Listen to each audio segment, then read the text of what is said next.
Vamos lá? 3, 2, 1 e... Não, eu não vou cantar. Isso aqui é só para dizer que este episódio do Bora é sobre música.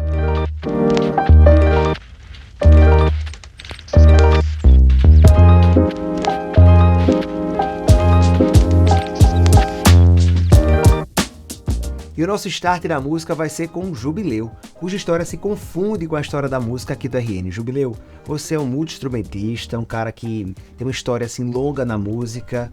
Todo mundo já tocou com Jubileu e quando fala em música aqui, o primeiro nome que aparece é o seu, tanto que foi o nosso primeiro convidado aqui para este episódio. Conta pra gente como é que começou essa história, que eu sei que é lá do interior do estado. Sim. E eu queria saber bem do início mesmo, para que a gente possa mostrar para o espectador do Bora como é que você começou a trilhar esse caminho aí de sucesso. Eu começou lá em Currais Novos, né, aos 7 anos de idade. Minha mãe me matriculou na escola de música que tinha recém, o prefeito Zé Dantas, na época, né, tinha inaugurado uma escola de música chamada Suetônia Batista, que era uma escola de música que formava músicos para tocar, para reativar a banda de música de Currais Novos, que era uma banda centenária, chamava-se Banda Maestro Santa Rosa. E lá eu comecei a tocar trompinha de harmonia, depois trompete. Paralelamente, tem um tio meu que tocava violão e me ensinou os primeiros acordes, e eu comprava aquelas revistinhas de cifra que tinha nas bancas com as músicas que tocavam no rádio, e ali ficava tocando em casa, e aí... Era isso que eu ia perguntar, a música estava presente na sua casa? Sempre, né? Sempre. Minha mãe adora, né? Música. É tanto que o nome do meu irmão é Beethoven. Sim. Né? E o meu nome ia ser Baden-Powell. Ela queria colocar Beethoven e Baden-Powell. Mas aí meu pai, que se chamava Jubileu, quando foi me registrar, achou estranho o nome Baden-Powell e colocou Jubileu Francisco da Silva Filho, que é o nome dele, né? Jubileu Francisco da Silva. E aí... Mas por pouco ia ser mais complicado fazer a introdução aqui dentro. Né? Pois é, aí em 85 eu comecei a tocar numa banda da paróquia lá de Currais Novos, banda Arco-Íris, tocar guitarra.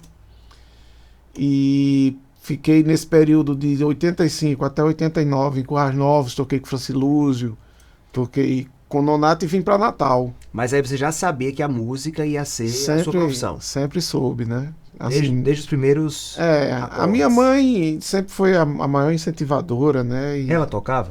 Ela cantava muito bem. Ela precisava de músicos. E aí ela fez esse caminho, então, trilhou esse caminho. Pois assim, se apaixonou pelo meu pai, que era músico também, muito instrumentista, né? Eu trago essa característica mais dele, assim, que ele tocava... Tinha o acordeon como instrumento central, mas tocava saxofone, clarinete, violão. E era isso. Eu saí de casa aos 13 anos para vir morar em Natal, para tocar numa banda que na época já existia há 30 anos, que era o Grupo Show Terríveis. E ali começou a estrada mesmo pesada de sair cortando aí o Nordeste, Norte-Nordeste, fazendo shows. Mas nessa altura aí você já tinha consciência que tinha o tal ouvido absoluto? Não, na realidade eu não tenho ouvido absoluto, né? Há controvérsias. É porque assim, tem alguns gênios, né, que nasce já com essa... O Francilúzio, que eu toquei com ele lá em Currais Novos, ele tinha um ouvido absoluto, assim, você batia em qualquer coisa, ele dizia a nota.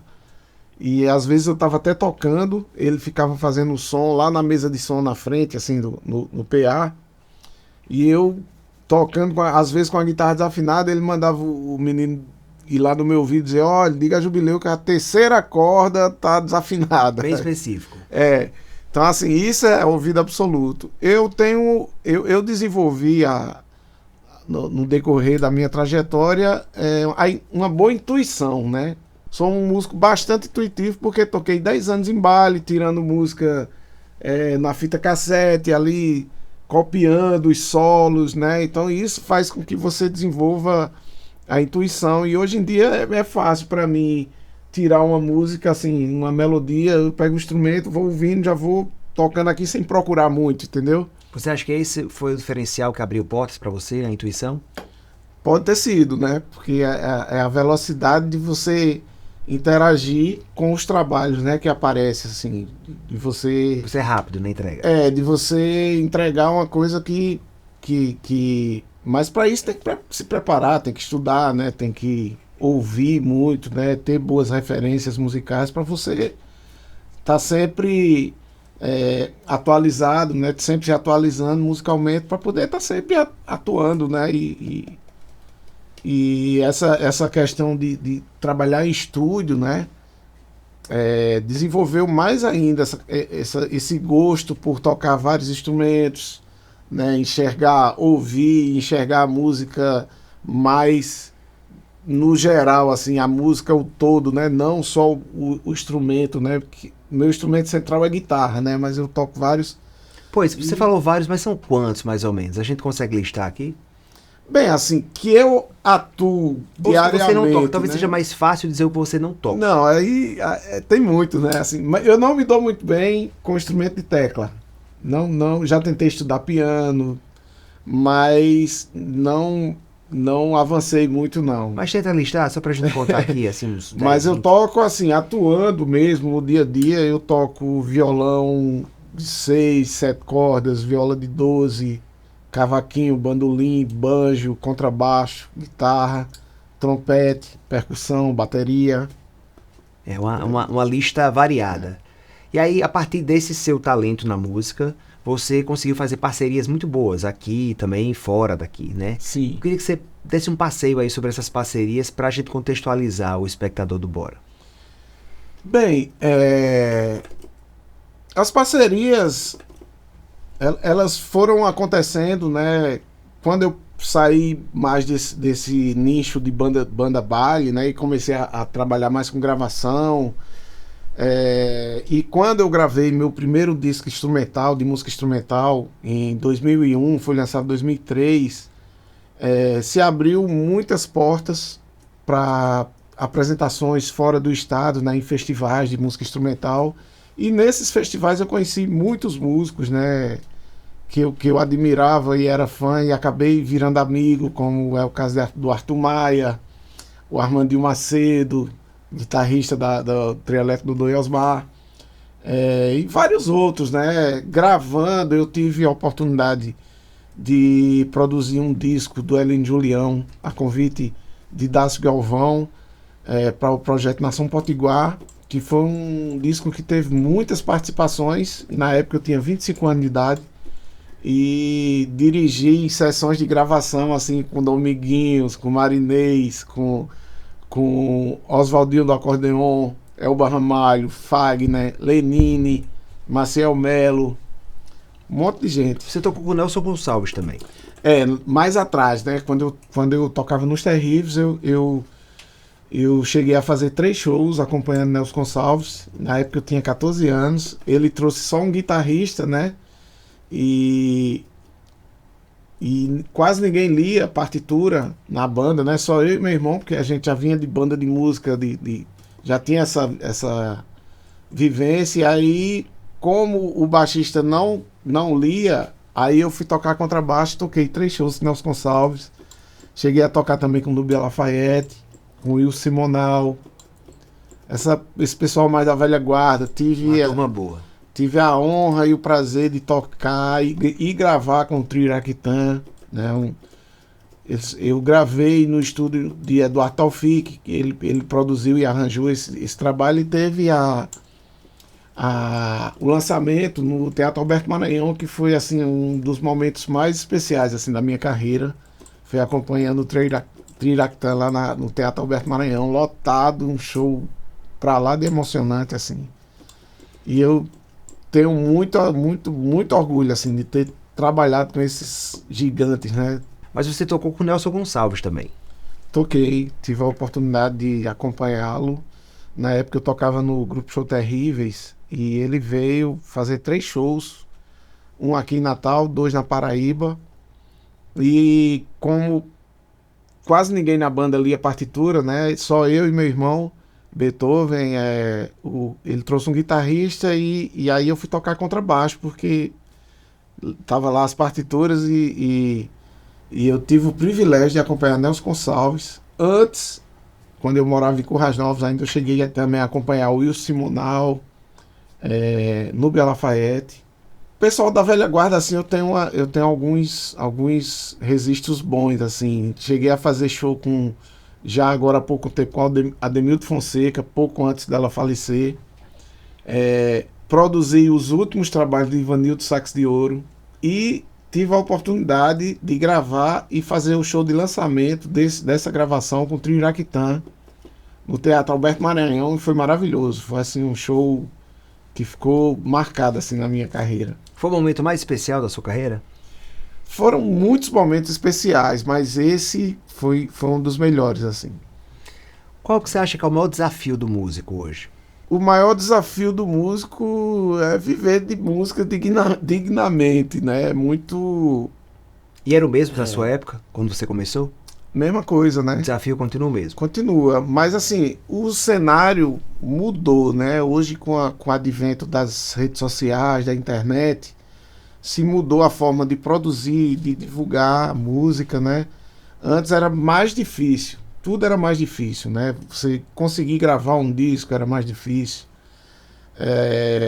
Divulgar, nem se fala, né? Porque tem a questão do jabás, de rádio, que você tinha que pagar para tocar e era tudo mais difícil, né? Mas... Você chegou a fazer isso?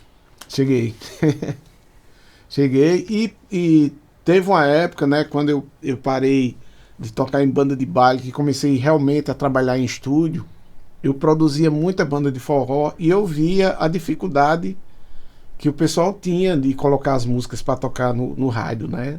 Tinha as rádios mais populares, assim, cobrava fortuna para tocar, né? E aí, hoje em dia, mudou, né? Porque antes a gente ficava naquela agonia para divulgar. Hoje a divulgação tá na palma da mão, né? Das pessoas. Você tô aqui, se quiser fazer um vídeo, jogo lá nas minhas redes, todo mundo vai ter acesso, todo mundo.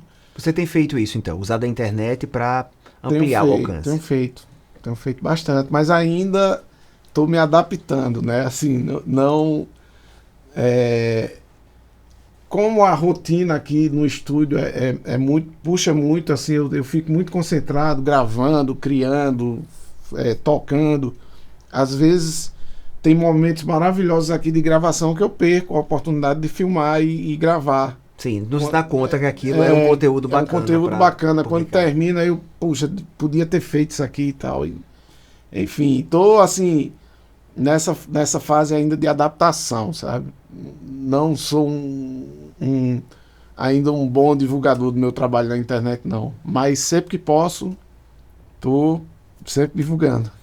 E o que é que conta mais para a pessoa ser um bom músico? Para ser um bom músico, estudar primeiramente, né? Se especializar no instrumento que você toca, né? Assim, da melhor forma. Você falar sobre especialização em um instrumento é até engraçado, porque você toca 10, 20, e aí de repente sua sugestão é que a pessoa foque em um. Não tô sugerindo isso. Estou dizendo assim, que eu, por exemplo, mais fácil, o meu instrumento que eu estudei mais foi guitarra, né? Teve época na minha vida que eu passava 14 horas estudando guitarra, né? Enfim. Tanto que você é considerado um dos grandes guitarristas do Brasil, não é só daqui do RN. O pessoal fala, né?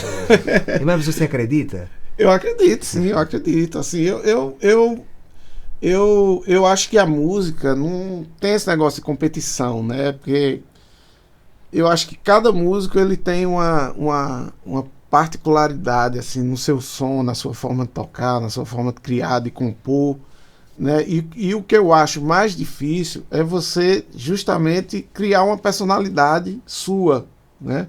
A gente costuma usar as referências, né? Os grandes músicos, quem gosta de tocar jazz, que gosta de improvisar, sempre tem aqueles grandes improvisadores da música que é referência, e quando você começa a escutar um cara só, a sua tendência é querer ficar tocando parecido com ele, né? Isso faz parte e é normal, né? Mas chega uma época de tanto você fazer isso, você começa a criar a sua própria identidade. Eu acredito, né, que eu consegui já ter a minha identidade como guitarrista, onde as pessoas escutam meu som e dizem, é Jubileu que tá tocando. Né? Na minha forma de compor também, né? Geralmente eu compro meus trabalhos de música instrumental que estão aí disponíveis nas plataformas, é sempre com a guitarra como instrumento central, como instrumento solista, né?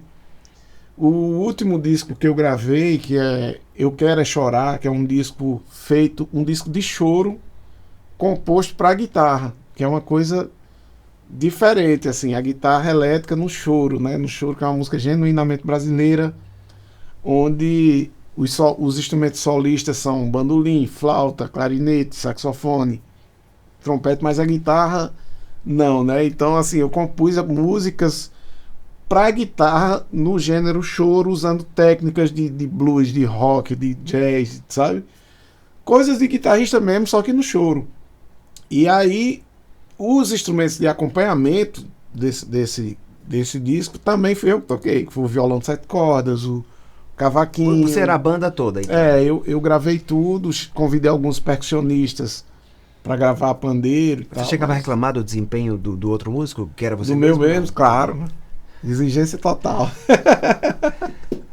Então, assim, eu posso dizer que eu me especializei na guitarra, né? Mas eu adoro tocar os outros instrumentos, eu me divirto, sabe? É uma coisa que realmente me dá muito prazer.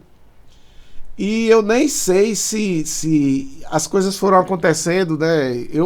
Quando a gente abriu o estúdio da Beju Produções, que a Beju Produções é a empresa que eu tenho em sociedade com meu irmão, Chico Beethoven, os primeiros clientes que apareceram foram sambistas, né? E eu não costumava tocar samba, assim, pelo fato de ser guitarrista, o samba era um universo um pouco distante. Embora eu gostava de escutar chorinho desde criança e tal, mas nunca fui um chorão, assim. Meu irmão Beethoven posso dizer que ele é um chorão mesmo, porque ele tem um regional Choro do Elefante, que já está nativo aí há mais de 20 anos. E quando a gente abriu o estúdio, os primeiros clientes foram sambistas. E aí a gente fez o primeiro trabalho, se eu não me engano, do Arquivo Vivo. Depois fez uma coletânea para Debinha, que Debinha foi o diretor artístico, que chamava Mestres do Nosso Samba, com composições da velha guarda das rocas, né, dos compositores da velha guarda das rocas. E aí começou a vir muita gente do samba querer gravar. E aí, para facilitar a vida deles, e com relação a custo, né, de deixar um preço acessível e poder realizar, né, o sonho dessa galera de gravar, eu comecei a tocar instrumentos de samba, né, cavaquinho, banjo. Virou sambista da noite pro dia. Já tocava violão, mas coloquei uma corda a mais, comecei a tocar violão de 7 cordas, que é um violão também, os acordes são o mesmo, acrescenta uma corda, mas a forma de tocar é totalmente diferente, é uma outra linguagem, é uma outra abordagem. E alguém percebeu que tinha sido assim meio que de última hora? Foi uma construção, né? Fui construindo e comecei a tocar percussão, comecei a gravar percussão também. E tem vários discos aí do pessoal do samba daqui de Natal que eu gravei praticamente, eu e meu irmão, né? Sim. Beethoven. E eu fui começando a gostar, sabe? Desse negócio de tocar vários instrumentos. E o rock e o samba fizeram as pazes, enfim. Fizeram, sabe? Sempre, né? Qual foi o maior perrengue que você passou? Olha, eu passei alguns perrengues na vida, né? Assim, quando eu saí nessa transição de banda de baile para estúdio, eu passei uns 3 anos assim, tocando em barzinho. Foi um período bem difícil, assim, bem difícil, porque quando a gente tocava em banda baile, naquela época, né, as bandas tinham um dono. E os músicos, eles recebiam, era como se fosse um salário fixo, tinha carteira assinada, tinha tudo, tinha uma segurança, né? Mas se você tocasse uma vez ou 20 vezes, era aquele mesmo salário. Era um salário, né? E tinha uma coisa curiosa também, músico era igual a jogador de futebol, quando uma banda queria tirar um músico de outra banda, comprava o passe. Tinha que comprar um passe, tinha que dar alguma coisa em troca, assim, um carro, uma casa, acontecia isso mesmo. Eu conheci vários músicos que ganharam casa para mudaram de uma banda para outra, o cara deu uma casa pro cara. Tinha muito isso, né? Mas aí eu sempre fui, tanto eu como meu irmão, Beethoven, nós sempre fomos assim muito inquietos, sabe? Naquela época a galera não tinha instrumento próprio, né? A gente já tinha nossos instrumentos, porque eu não queria ficar dependente de ninguém. Eu queria, não, eu quero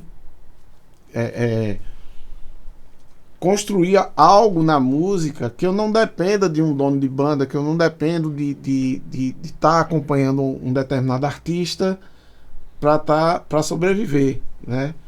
E a gota d'água disso aí foi quando eu fui trabalhar com a Eliane do forró, e na mesma época meu irmão foi tocar com Cidade Negra, que tava tanto a Eliane como Cidade na época estavam Por cima. no auge, né? E aí a gente viu ali naquela oportunidade que realmente a gente tinha que trabalhar pra gente, que tinha que construir algo pra gente sobreviver sem depender de ninguém. Então, Essa aí seria uma dica que você também daria para quem está começando? Também daria. Aí foi onde apareceu a questão do empreendedorismo, né, na nossa carreira, né? A gente resolveu fazer uma empresa chamada Beju Produções, que atua em vários braços da música, né? A gente faz agenciamento de artistas para eventos para o poder público, particular. A gente tem um equipamento de som para aluguel, tem um estúdio de gravação, tem uma banda que começou como uma banda de salsa, que era o Perfume de Gardenia, e hoje em dia voltei pro baile com Perfume de Gardenia, né? Agora, a gente faz baile assim, mais pra velha guarda, e eu adoro, porque a gente faz um repertório assim, muita coisa da época mesmo, que eu tocava em bandas de baile nas antigas, né? E a gente revive muito desses momentos assim com os bailes de Perfume. Beethoven tem o Frevo do Chico, que é uma orquestra maravilhosa de frevo, que atua aí durante o carnaval. Eu tenho um outro projeto também carnavalesco que se chama Fobica do Jubila. E não parar. Aí na nossa empresa, Beethoven cuida mais da parte burocrática, cuida do som, e eu cuido do estúdio. E mais da parte musical mesmo, assim, né? Da direção musical da banda. E é isso. Mas nunca abriram mão de tocar. Nunca, né? Porque é a nossa essência, né? A gente não pode perder nunca o prazer de tocar. Talvez por isso eu goste tanto de tocar esses outros instrumentos, né? Assim, porque eu termino me envolvendo e me dá muito prazer, entendeu? Talvez se eu estivesse tocando só guitarra, eu seria um músico meio triste, assim, sabe? Então faz um acordo, você segue tocando e a gente segue escutando e com certeza os acordes que foram tocados aqui como dicas vão repercutir muito aí na carreira de quem está começando e está querendo ouvir, de quem sabe, de quem entende e de quem teve esse sucesso todo na música. Obrigado, meu querido. Prazer.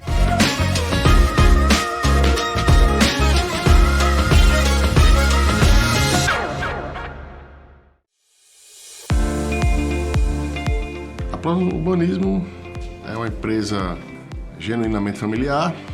Ela nasceu há quase 25 anos. Então a Plano, ela trabalha com loteamento, casas populares, segmento Casa Verde e Amarela, trabalha com casas num público mais seleto, classe média alta.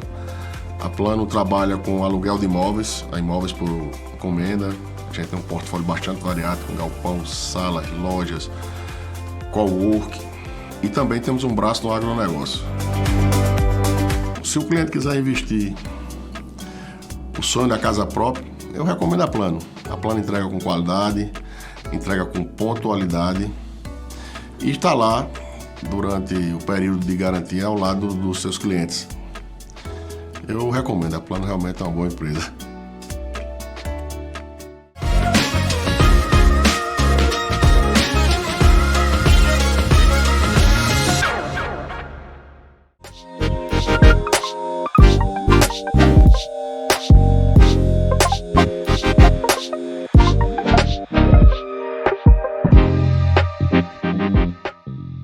Bora falar sobre música. Eu tô aqui no centro da cidade com ela, Luísa Nassim, que é a Luísa e os Alquimistas. E o centro da cidade, inclusive, é uma referência, porque volta e meia aparece nas suas produções, não é isso, Gatinha? Sim, total. A gente gravou um clipe icônico aqui pertinho no Beco da Lama. E é muito louco ver a galera conhecendo esses espaços culturais, né, tão importantes pra gente, Brasil afora, pra onde a gente vai, a gente tenta levar um pouquinho da nossa cidade. Né? Não só a parte do cenário, mas também da música, né? Porque Sim. vocês, assim, enfim, representam muito da nossa música hoje, apesar de você aquela música estereotipada do Nordeste que existe hoje na visão do Sul sobre o Nordeste. Vocês fogem um pouco, mas ao mesmo tempo mantêm essa raiz. Como é que é esse equilíbrio? É muito louco, assim. Eu acho que existe uma inquietação e uma tentativa também de ser uma artista genuína, que não tá copiando ninguém e, ao mesmo tempo, muito ciente desses estereótipos que o Nordeste tem pro restante do país. E a gente está sempre tentando romper com isso sem largar nossas raízes. Eu acho que a receita é meio que essa. Assim. Sim. E já foi um obstáculo para você, tipo, encontrando no caminho assim, alguma resistência, preconceito? Sim, sempre rola, porque as pessoas têm uma certa expectativa, né? Assim também em relação a esses estereótipos. Sei lá, e eu canto forró também. Mas eu acho que até no visual, e a gente faz uma coisa muito diferente, né? Assim, a gente mistura muita coisa. Então a mistura também gera um estranhamento, mas apesar também... Mas eu acho que também essas misturas também acolhem e trazem... Tem um magnetismo forte também. Novos públicos também? Eu acho que tem esses dois lados. Tem essas dificuldades de romper algumas bolhas, de quebrar algumas bolhas e tá sempre... O lado facilita em outros aspectos. Sim, porque a gente tem uma linguagem pop, popular também, né? A gente não faz uma coisa ultra experimental. Eu acho que as pessoas que fazem uma coisa muito diferente têm mais dificuldades, né? Acho que a gente de certa forma faz música pop. E o pop tem alguma facilidade, digamos assim, né? Mas a gente faz um pop diferentão, então é isso. E sobre essa mistura, tem duas coisas que eu queria perguntar a você. Uma é que lá atrás vocês fizeram meio que uma experimentação no Tecnobrega, né, pro brechó, e deu muito certo. Sim. E aí parece que o ritmo voltou, ficou mais presente. Sim. Nos álbuns subsequentes. Sim. Subsequentes. E aí, assim, foi isso mesmo? Vocês testaram ali, viram essa inserção e disseram, poxa, esse aqui é um caminho que a gente pode seguir tranquilo? Totalmente, principalmente nos shows, né? A gente não é uma banda super forte no streaming, não é uma banda que tem tantas músicas radiofônicas, apesar de ter também, mas a gente sentiu muito esse termômetro dos shows para ir lançando nossos álbuns seguintes, né? Depois do Cobra Coral. E Brechó foi um hit, assim, que a gente não imaginava, era a última música do álbum. E era a música que todo mundo esperava a gente tocar no show. Então a gente percebeu isso e começou a trazer mais essas batidas dançantes. E trazer essa coisa do norte também do Brasil, do Pará, que faz muito parte das minhas referências também. Sim. E músicas da América Latina, muito hits. Sim, sim, Acho exatamente. que o Brasil tem um movimento meio que, assim, se afastar mais da América Latina. Acabou que a gente ficou ali mais para Portugal, mais para os Estados Unidos e menos pertencimento com a América Latina. E vocês mostram que não, que nós somos latinos mesmo. Sim. Também, né? Então, assim, como é que faz para poder buscar essas referências quando, na verdade, elas até faltam um pouco? Pra gente, existe uma facilidade porque faz parte da nossa construção mesmo, assim, como indivíduo e depois como artista a gente vai buscar nessas referências, assim. Quando eu comecei a cantar e a compor, o Mano Tchau, por exemplo, era um artista que até hoje é uma forte referência pra mim, assim. Ele tem essa de misturar as línguas, os idiomas, né? E ter essa coisa cosmopolita, e eu quis trazer isso para as minhas composições desde o início, assim, desse processo. Vamos falar sobre esse início? Você veio do circo. Você tem essa raiz, essa como foi que de repente, deixou o circo e ganhou os palcos? Como é que foi essa transição? Foi no circo mesmo, né? Porque no circo eu não só atuava em cena, né? Até porque no circo eu dava mais aula, assim, de tecido, fui mais professora. Então eu tive sempre no backstage. Chegou a cantar no circo? Cheguei a cantar no circo. Foi nesse processo de fazer de tudo um pouco no circo, eu acabei cantando também, porque eu já era cantora de chuveiro, digamos assim. É o começo, então. Mas bem tímida, assim. Nem minha mãe sabia que eu cantava. Quando eu lancei o primeiro álbum, ela ficou, como assim, menina? Você tá cantando, nem me avisou. Então, foi numa companhia de circo em São Paulo. Eu fui pra São Paulo treinar circo lá e entrei pra uma companhia de circo contemporâneo, chamada Lar do Oscilar, na época. E a galera fazia muita música ao vivo. no show, trilha sonora ao vivo, né, assim. E aí, como a galera sabia que eu gostava de cantar e tal, a gente começou a fazer alguns covers, algumas releituras de música pop, gringa, coisas assim mais pro blues, pro soul music. E, sei lá, a galera me comparava a minha voz na época com o da Amy Winehouse, não sei o quê, essas viagens, assim. E aí a galera trouxe um feedback muito positivo, assim, quando eu comecei a fazer isso nas apresentações mesmo, pra galera, né, pro público. Sempre que acabava os espetáculos, a galera falava, nossa, tem que cantar mais, tem que cantar mais. E aí eu fui trazendo mais pra cena a voz e fui querendo explorar mais esse meu lado, que tava bem adormecido ali, assim, né, quase morto ali, precisava de uma sacudida. Então choveu, e agora? Era. Outros Exatamente. Mas foi aí que começou, foi no próprio circo mesmo que eu comecei a cantar. E aí depois comecei a fazer barzinho, acho que a primeira vez que eu cantei, sem ser num show de circo, foi por aqui, foi no ateliê do Flávio Freitas, aqui no centro, exatamente. Então, e aí, do barzinho a coisa foi indo, assim. Parece que o barzinho, assim, é meio que o começo, o chuveiro, claro. É. É a largada de todos. Mas essa segunda etapa seria exatamente o barzinho. Assim, parece que é uma boa experiência até para experimentar. Com o público, repertório, né? Na época eu ainda não compunha, então começar a montar esses repertórios também, você começa a juntar suas referências, o que você gosta de cantar. Organizar. As músicas que dão certo pro seu timbre, pro seu tom, né? Toda essa experiência mesmo, assim, de microfone mesmo, né? E eu pergunto isso porque boa parte do nosso público é exatamente novos cantores, novos empreendedores da área cultural, mas esse programa específico está voltado para a música. E aí, assim, eu fico me perguntando como é que os festivais podem, de certa forma, movimentar essa cena, como esses eventos que acontecem e que, bom, aqui a gente tem o MADA, por exemplo, que é um festival que tem uma repercussão internacional hoje, e como é que eles contribuem para esse trampolim delas, para que a pessoa consiga quebrar um pouco essa barreira do Estado. A gente tem, assim, antes de ter essa era dos algoritmos e do streaming, a gente tinha esse lance das gravadoras, então sempre foi tudo muito difícil, né, assim, conseguir sair ali do seu ciclo de amizades e realmente ter um público, ter uma galera que lhe acompanha, né? E nessa era do streaming, assim, eu acho que os festivais têm um poder, assim, fundamental, assim, porque a gente sabe como é difícil entrar em playlists, lançando um trabalho do zero, se ninguém te conhece, ninguém vai te colocar na playlist, por mais legal que sua música seja, esse lance do Spotify, de todas essas das distribuidoras, das plataformas, é tudo tão complicado, né? Entender como esses números podem vir, porque é a partir dos números que também vem a grana do streaming, né? Então, os festivais têm esse papel fundamental de colocar a gente em contato direto com o público. Sem intermeio, sem nenhum tipo de interferência, né? Assim. E aí é arrebatador, não tem nada que possa impedir que o público conheça o artista que possa vir a ser... Sim, relação direta. Exatamente. Eu acho que o festival tem esse poder, assim, sabe? E a gente tem conseguido conquistar muita coisa a partir dessas oportunidades que os festivais têm nos dado mesmo, de mostrar o nosso som, sabe? Eu comecei a falar do festival, mas ia pra internet mesmo, porque eu acho que, assim, duas coisas estão acontecendo muito hoje, que é exatamente a questão do seu ouvir por streaming, e isso, eu acho que quem está começando, e até quem está já muito bem colocado na área, precisa ficar sempre atento às estratégias, né? E agora o lance do financiamento coletivo também, e você conseguir, né, juntar uma galera e viabilizar um projeto, né? E você já manja bem dessas duas coisas. Já experimentamos de Depois conta lá pra gente. A gente fez financiamento coletivo pro segundo disco da banda, que é o Vecanandra, que é um disco mais experimental, digamos assim, da gente, assim, meu.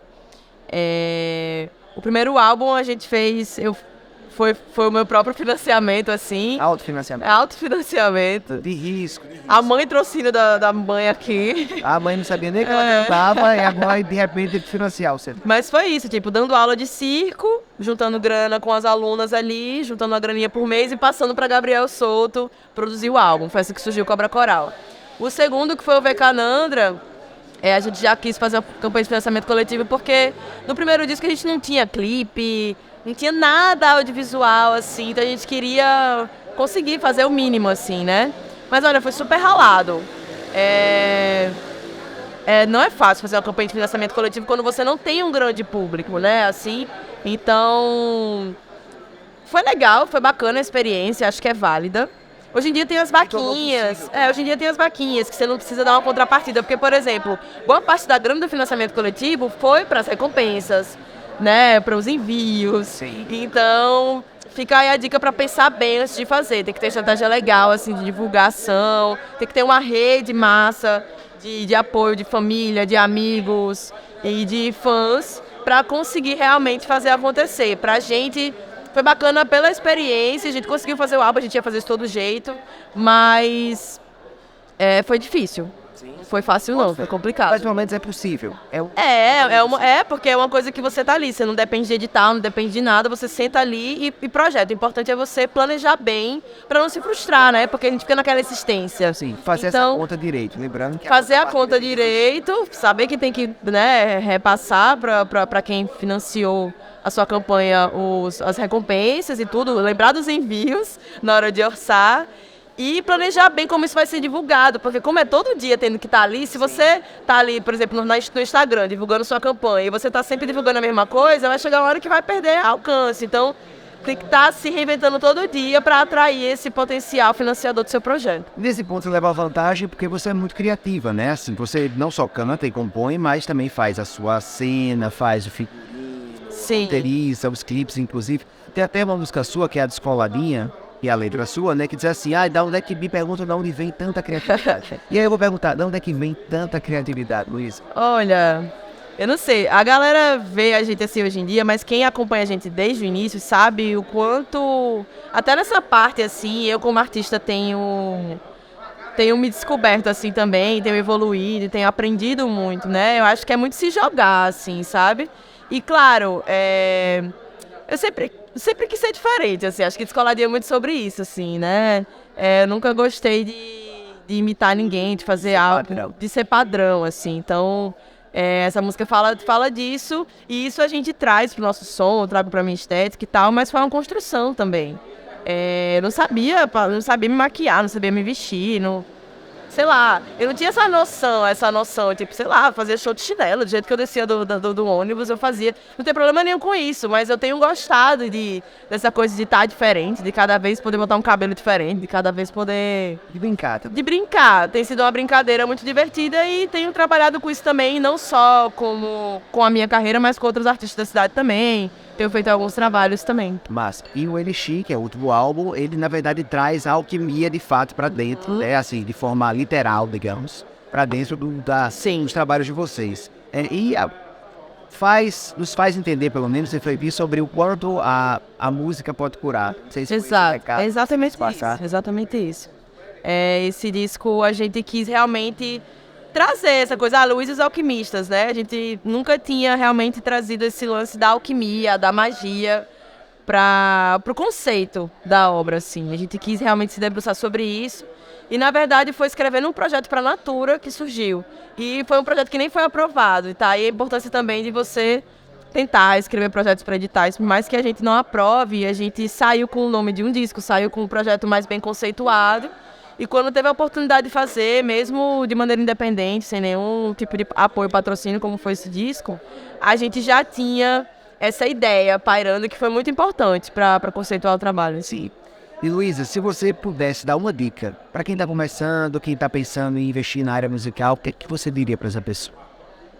Nossa, acho que o principal é não desistir, porque toda hora vem o não, e principalmente quando você está começando, que você não sabe muito bem qual que é a sua, assim, acho que não tem que ter medo de experimentar, de se jogar. Eu acho que às vezes a gente também se cobra muito e fica naquela... Eu vejo artistas incríveis que ficam anos com o álbum preso, porque, eu não vou lançar, porque eu acho que tem que... Não, vai, faz, sabe? As coisas vão acontecendo e vão melhorando conforme a gente vai colocando o trampo no mundo, assim. Eu acho que a gente se cobra demais. Então, eu aprendi a relaxar e a fazer, a acreditar mesmo e a não desistir. Eu vou extrair uma outra dica que você deu aí no do papo. Não seja padrão. Essa eu acho que é excelente. Exato. Porque nesse mercado, cara, tá todo mundo... Às vezes a gente tem referências muito fortes e às vezes a gente deixa as referências tomarem conta da gente e quando vê a gente tá fazendo algo igual de todo mundo, né? Perfeito. Então, brinde é isso? Vamos. Beleza, brigadão, viu? Obrigada a você. Volte no próximo bloco por mais Bora.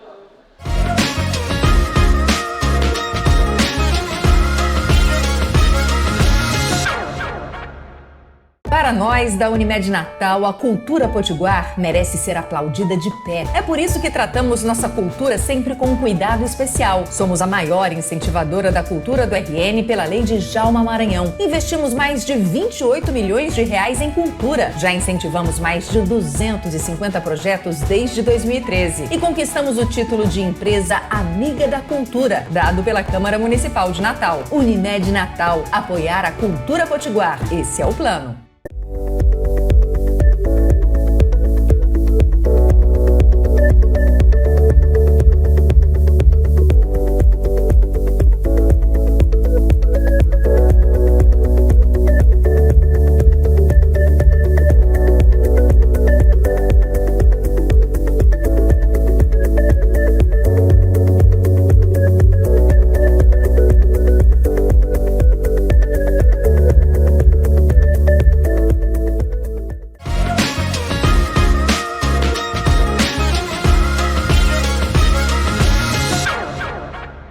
Se você mora em Natal, com certeza você já experienciou alguma coisa oportunizada pelo Do Sol, ou pelo menos já ouviu falar.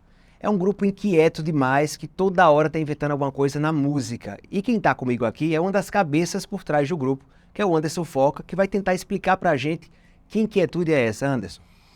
É difícil falar, mas são muitos anos já, mais de 2 décadas, né? Fazendo isso, a gente acha que faz um feat entre música e cultura, né? Cultura no geral, porque termina que a Quando música... o feat nem era utilizado o termo. Não. Vocês inventaram aí esse termo. A gente, na verdade, assim, a gente entende a cultura como um grande 360, na verdade, né? Acho que quem está na cultura em 2023 entende muito bem isso, né? Assim, você não é só mais cantor, você não é só mais videomaker, é mais fotógrafo, é tudo, né? E o Do Sol virou esse tudo, relacionado com música, claro. A música é o ponto de partida. O ponto de partida, mas termina se inserindo... Continua se inserindo aí nas diversas áreas da cultura. Acho que... Me fala por onde vocês já transitaram aí nesses 22 anos de história. Vou fazer uma pequena linha do tempo, tá? Assim, pra gente entender. O Do Sol é de 2001, né? Eu tenho quase 10 anos a mais que o Do Sol na música e na cultura. Eu comecei ali com 17 para 18 anos. Mas o Do Sol, de fato, em 2001, apareceu com um selo. A gente lançava artistas. Nessa época, lançamos uma geração inteira de artistas. Seu Zé, General Junkie, Jane Fonda, Alface, o Oficina, que era a banda que eu tocava. Eu sempre fui músico e sou músico até hoje, né? É uma dinâmica que nunca mudou, né? Assim, o que a gente fazia em 2001 é o que a gente faz agora. Logo depois do selo, a gente abriu um estúdio com esse nome, Do Sol. Esse estúdio já foi em vários lugares. Hoje a gente tem 2, né? Um aqui em Portilândia e outro em Capim Macio. Logo depois desse estúdio, a gente lançava artistas, né? Então, a gente gravava e lançava artistas, mas não tinha onde a galera tocar, né? Com continuidade e tal. Era muito difícil a cidade ter esses espaços. Quer dizer, os problemas existiam e vocês buscavam a solução. Buscando soluções, exatamente. Essas lombadas apareciam e a gente ia procurando passar. E aí a gente abriu o Centro Cultural do Sol dentro dessa estética do meio do it yourself ali, meio vamos fazer do nosso jeito, que a gente sente que consegue fazer. E aí o Centro Cultural do Sol abriu em 2004, né? A gente já vinha fazendo algumas mostras paralelas a isso, né? Quer dizer, como eu te falei, a vida paralela ao que você está fazendo ali, ela vai acontecendo, né? Então, o Do Sol, por exemplo, o festival, a primeira edição foi em 2002, que era uma mostra meio para mostrar os artistas do selo, completamente localizada, né? Não tinha exportação. Meio vitrine dos produtos que vocês tinham. Só interno, né? Só para Natal. Não tinha exportação e importação de artistas, né? A gente nem mandava artistas para fora e nem recebia artistas. Em 2005, com um ano do Centro Cultural do Sol aberto e a gente fazendo recebemos bandas alemães, pernambucanas, paulistas, mineiras, cariocas. Ou seja, a gente começou um circuito, né? Para receber esses artistas por causa do espaço. E aí a gente, em 2005, retomou a ideia do Festival do Sol, concebido muito perto do que ele é hoje, né? Uma mostra bem grande, com vários artistas, A gente já teve edição com 170 artistas em 14 cidades, né? Então, assim, ele já foi de todos os tamanhos e jeitos, mas sempre nessa premissa de exportar a música potiguar, né? De mostrar a música potiguar e também mostrar para a cidade a música que tem sido feita no mundo, né? Assim, então, basicamente, o grosso boa. É isso. O grosso do Sol, a nossa linha do tempo se dá nisso aí.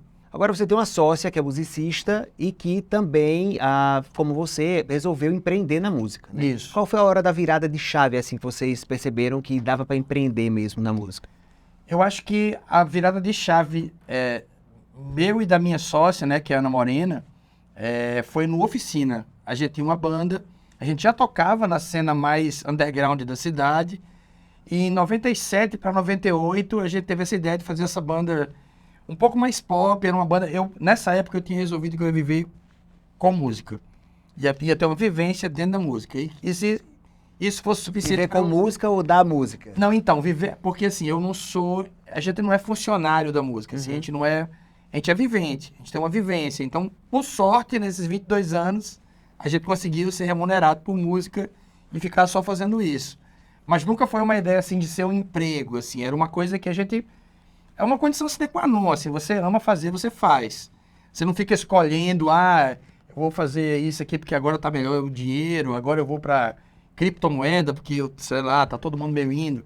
A gente não teve essa escolha, era um amor incondicional. Tinha que encontrar o caminho ali na música. Isso, e fazer essa junção entre você gostar muito do que você está fazendo e fazer com que isso seja um empreendimento, uma coisa que você consiga viver e ampliar, né, os seus horizontes e tal. Isso aconteceu em 98, com essa banda, Oficina. Era uma banda que tocava muito na noite, foi muito popular na cidade. Né, quem tem mais de 40, com certeza... vai lembrar de ter ido em algum rolê que a gente... Eu vou ficar devendo essa memória, mas, enfim. Eu sei que muita gente acompanhou o trabalho do professor de perto.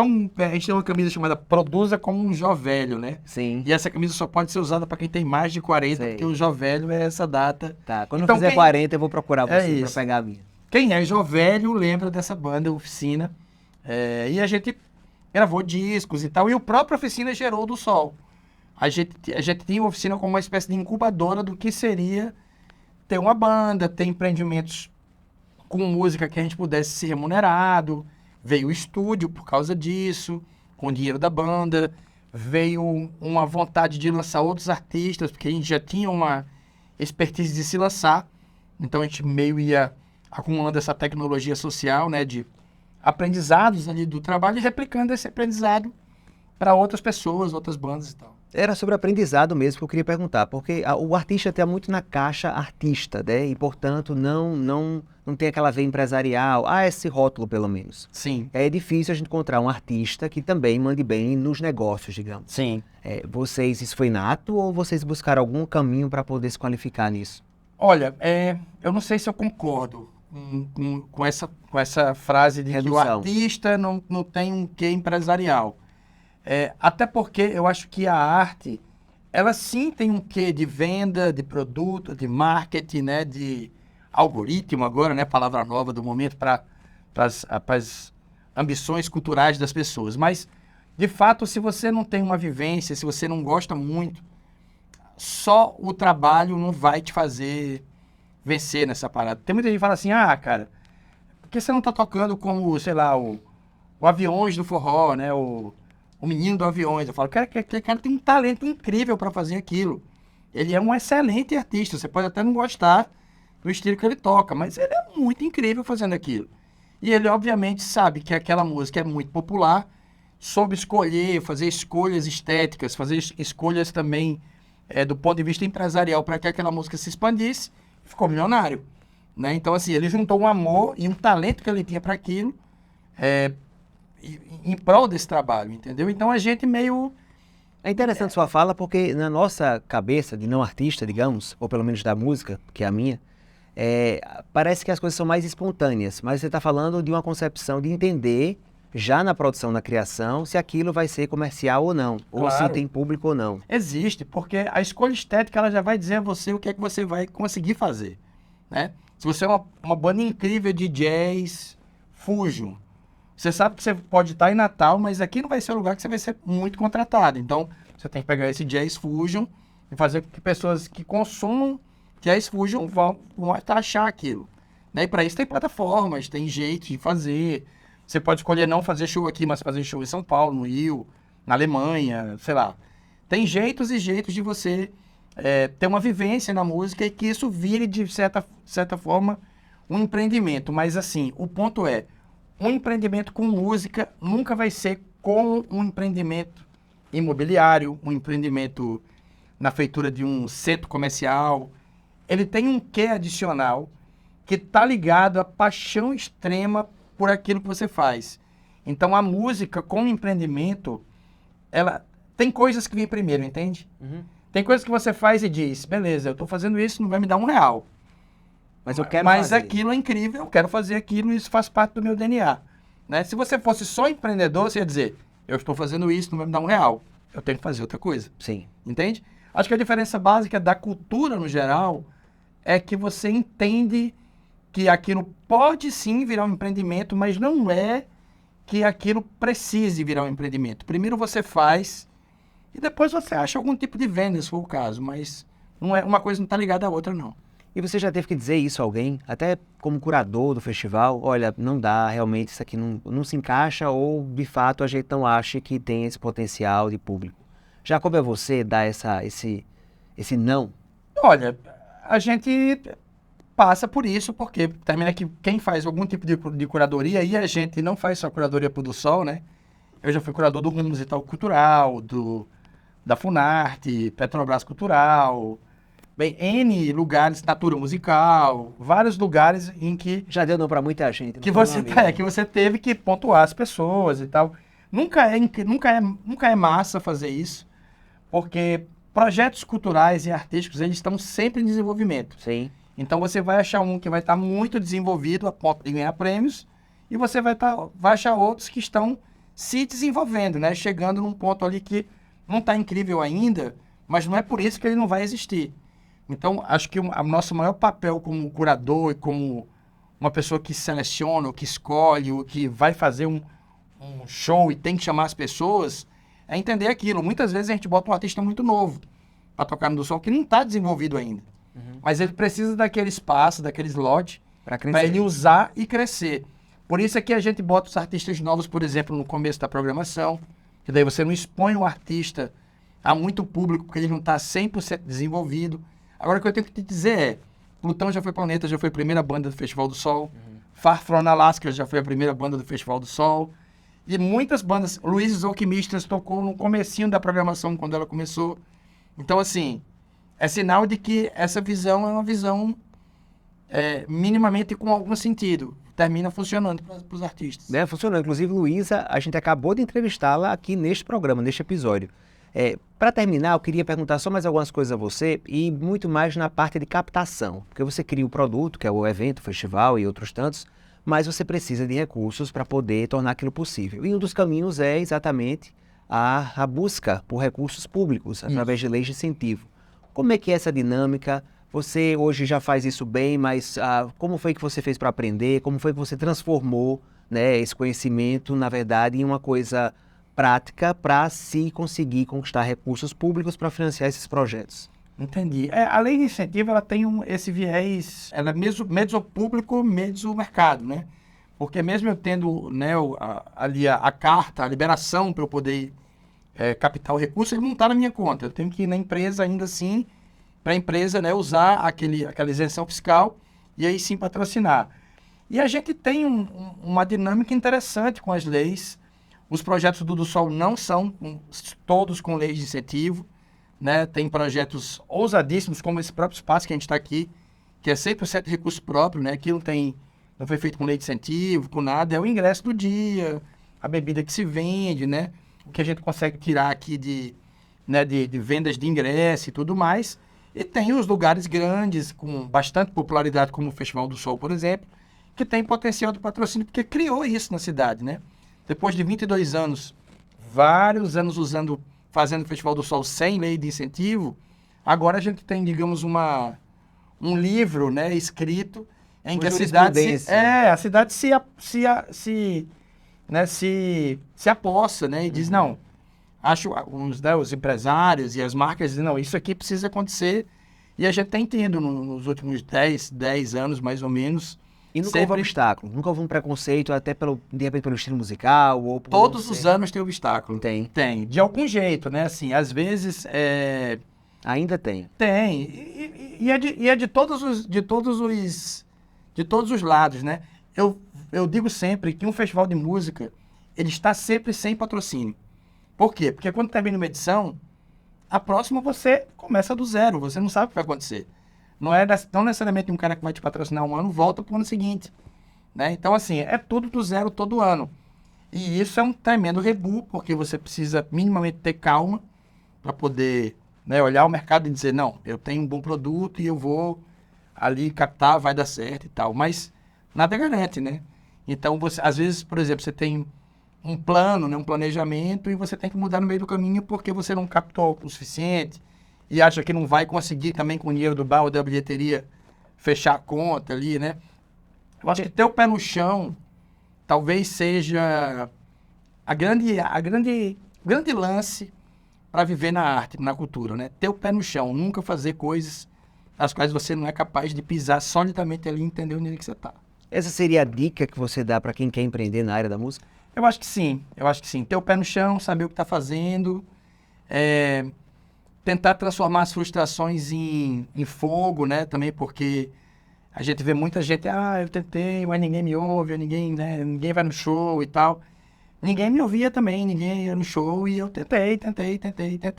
E a gente continua fazendo shows vazios, né? De vez em quando, quem vê close não vê corre, né? Exato. Todo mundo vê os shows, mas também tem shows que a gente faz que dá pouca gente e a gente tá lá felizão fazendo, mas é um dia após o outro, né? Eu acho que na música e na cultura no geral, ter o pé no chão para saber o que tá fazendo talvez seja o principal lance mesmo. Tá aí, dica de Foca, obrigado. Valeu, Obrigadíssimo Otávio, pela participação. Este foi o Bora sobre Música, outros muitos estão por vir. Cola na gente que você vai estar bem.